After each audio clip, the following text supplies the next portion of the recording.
السلام علیکم. ابرار رشید آپ کی خدمت میں حاضر ہے اور میری آپ سے ریکویسٹ ہے کہ اگر ابھی تک آپ نے میرے چینل کو سبسکرائب نہیں کیا یا آپ پہلی بار میری ویڈیو دیکھ رہے ہیں تو آپ میرے چینل کو سبسکرائب کر لیں اور جو بیل آئیکن یا گھنٹی کا بٹن ہے اپڈیٹس کے لیے، میری ویڈیو کی اپڈیٹس کے لیے اس کو ضرور کلک کریں. آپ کا بہت بہت شکریہ. میں یو اے ای والوں کو مبارکباد دوں، ان سے افسوس کا اظہار کروں جو میرے فالوورز ہیں، لسنرز ہیں. لیکن چلے میں آپ کے ساتھ یہ ایک خبر شیئر کر دیتا ہوں. خبریں تو میرے پاس دو ہیں اور ایک خبر تو یہ ہے کہ آپ لوگوں کو مبارک ہو. اسرائیل سے آنے والے سیاحوں کی پہلی پرواز گزشتہ شام دبئی انٹرنیشنل ایئرپورٹ پر لینڈ کر چکی ہے اور اس میں تقریباً 250 کے قریب اسرائیلی سیاح دبئی پہنچ چکے ہیں سیاحت کی غرض سے. اس میں کوئی شک نہیں کہ یہ اسرائیل سے آنے یا جانے والی کوئی پہلی فلائٹ نہیں تھی، لیکن باقاعدہ ٹورسٹ کی، سیاحوں کی، وزٹر کی یہ پہلی فلائٹ تھی جس نے دبئی میں لینڈ کیا ہے. یہ فلائی دبئی کی ایک فلائٹ تھی جو کہ تل ابیب کے ایئرپورٹ سے اڑی. سعودی عرب کی فضائی حدود کو استعمال کرتے ہوئے یہ عربین گلف یعنی جسے خلیج، عرب خلیج کہتے ہیں یا بحیرہ عرب آپ کہہ لیں، وہاں سے ہوتی ہوئی یہ آ کے دبئی انٹرنیشنل ایئرپورٹ پر اس فلائٹ نے لینڈ کیا. اس موقع کو بھی ایک تاریخی موقع قرار دیا جا رہا ہے، اگرچہ اس کی بہت زیادہ تشہیر نہیں کی جا رہی. اس تشہیر نہ کرنے کی وجہ آپ سب کو معلوم ہے، لیکن آپ سب کو یہ بھی معلوم ہے حال ہی میں 2 دن پہلے بہت سے قوانین تبدیل کیے گئے. وہ قوانین کیا تھے؟ جس میں ایک لحاظ سے زنا کو جائز قرار دیا گیا، شراب کو جائز قرار دے دیا گیا. یعنی مقامی لوگوں کے لیے، پہلے بھی پیتے تھے جن لوگوں نے پینی ہوتی تھی، جن لوگوں نے یہ زنا وغیرہ سیکس ٹریڈ میں جو لوگ ملوث تھے وہ تو تھے، لیکن وہ زیر زمین یا انڈر گراؤنڈ تھے. اب یہ تمام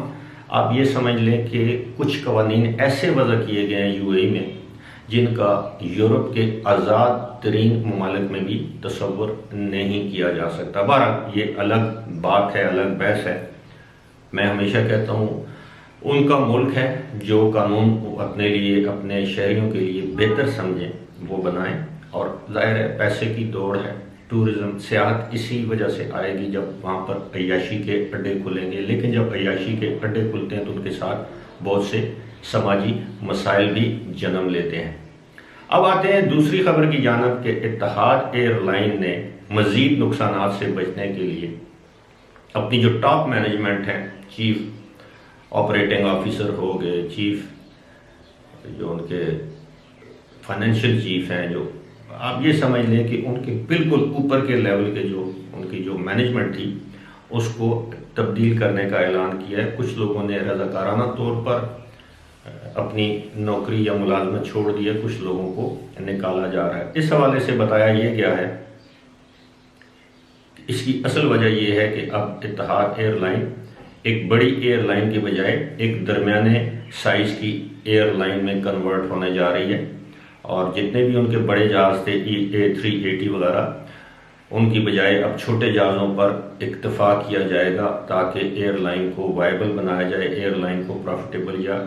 منافع بخش بنایا جائے. اس کی بڑی وجہ آپ سب جانتے ہیں کہ کووڈ-19 ہے. لیکن اس کے ساتھ ساتھ ابوظہبی میں جو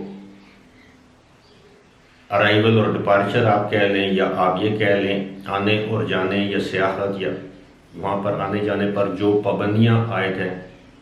وہ بھی ایک بڑی وجہ ہے کہ اس وقت میرا خیال ہے کہ پورے خلیجی ریاستوں میں شاید ابوظہبی واحد ایک ریاست ہوگی جہاں پر اگر آپ کی انتہائی مجبوری نہیں ہے تو کوئی بھی شخص وہاں جانے کے لیے تیار نہیں ہوگا. خاص طور پر میں سیاحوں کی بات کر رہا ہوں. البتہ جن لوگوں کی کاروباری یا نوکری کی مجبوریاں، وہ لوگ تو جائیں گے، ان کی مجبوری ہے 14 دن کوارنٹین میں رہیں گے، 3 ٹیسٹ کی اذیت سے گزریں گے. لیکن میرے کہنے کا مقصد یہ ہے کہ اس سے ان کی جو ابوظہبی بیس جو ایئر لائن ہے یہ جس کو آپ یو اے ای کی قومی ایئر لائن بھی کہہ سکتے ہیں، اس کو اس سے بہت زیادہ نقصانات پہنچے اور ابھی بھی وہ ایئر لائن انتہائی زیادہ خسارے میں یا نقصان میں چل رہی ہے۔ یہی وجہ ہے کہ اس کی ٹاپ مینجمنٹ کو فارغ کیا گیا ہے۔ آپ کو معلوم ہے کہ اس سے پہلے اتحاد سے کافی زیادہ لوگوں کو لے آف کیا گیا تھا، بہت سارے لوگوں کی تنخواہیں کاٹی گئی تھی۔ حال ہی میں ایمریٹس نے اعلان کیا ہے کہ وہ سینکڑوں ایسے پائلٹس کو پیشکش کرتی ہے ایمریٹس ایئر لائن کہ وہ 12 مہینے کی ان پیڈ یعنی بغیر تنخواہ کی چھٹی پر چلے جائیں، اور اس دوران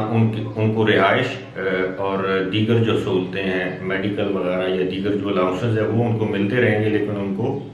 ان کی جو تنخواہ ہے، جو سیلری ہے، وہ 12 مہینے تک نہیں ملے گی۔ ایک طرف یو اے کی حکمران دبئی اور ابوظہبی کے جو حکمران ہیں وہ یہ دعویٰ کرتے ہیں کہ بڑی تیزی سے وہاں کی اکانومی درست سمت میں جا رہی ہے، تو دوسری جانب پابندیوں سے ایسے محسوس ہوتا ہے کہ حالات بالکل ٹھیک بھی نہیں ہیں۔ لیکن ساتھ ہی ساتھ جب اس طرح کی ری اسٹرکچرنگ کی بات کی جاتی ہے تو اس سے بھی یہ ظاہر ہوتا ہے کہ اب وہ اپنی اکانومی کو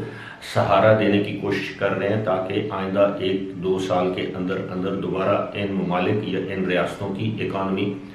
بہتر ہو سکے۔ لیکن آپ نے یہ بھی دیکھا ہوگا، میں اکثر اپنی ویڈیوز میں اس چیز کا تذکرہ کرتا ہوں کہ کچھ ریاستیں ایسی ہیں وہ خاموشی سے اپنا کام کر رہی ہیں، نہ وہ اچھے کام کی تشہیر کرتی ہیں نہ وہ برے کام کی تشہیر کرتی ہیں۔ لیکن 2 ریاستیں ابوظہبی تو بالکل وہ بھی کسی حد تک خاموش ہے، لیکن دبئی اکثر وہاں پر اس طرح کی تشہیر ہوتی رہتی ہے کہ آج فلاں چیز کا افتتاح ہو رہا ہے، آج دنیا کی سب سے بلند جو فوارہ ہے اس کا افتتاح ہوگا، آج دنیا کی اتنے نمبر پر ہم آ گئے ہیں، ٹورزم اتنے نمبر پر آ گئے۔ لیکن حقیقت میرے بھائیوں وہی ہے کہ کووڈ-19 کی وبا وہاں یو اے ای کا پیچھا نہیں چھوڑ رہی، اسی طرح جس طرح پوری دنیا میں اس نے تباہی پھیلا رکھی ہے، یہی صورتحال اس وقت یو اے ای میں۔